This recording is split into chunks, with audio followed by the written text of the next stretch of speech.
وذكر فإن الذكرى تنفع المؤمنين.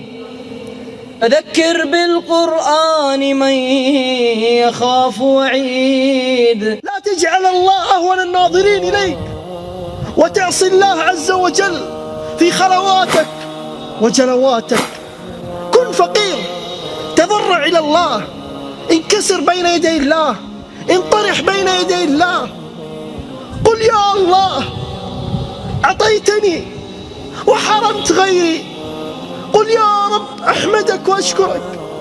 جدد توبتك، جدد علاقتك، جدد حياتك مع الله عز وجل.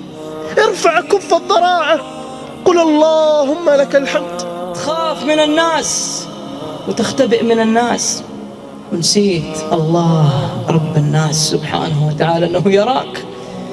يستخفون من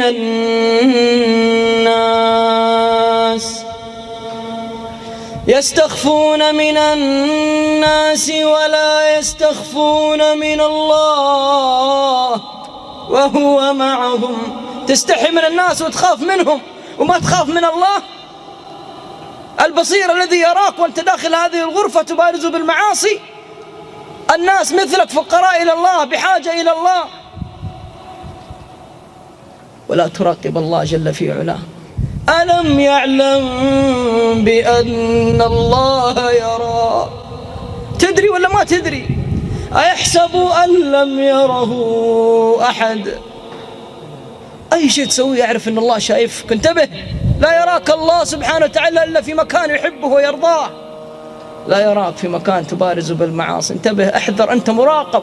جوالك يخدم الإسلام أم يهدم الإسلام بالمعاصي والنظر إلى الإباحيات وإلى المقاطع وإلى الصور وإلى الروابط وإلى الأغاني وإلى آخره.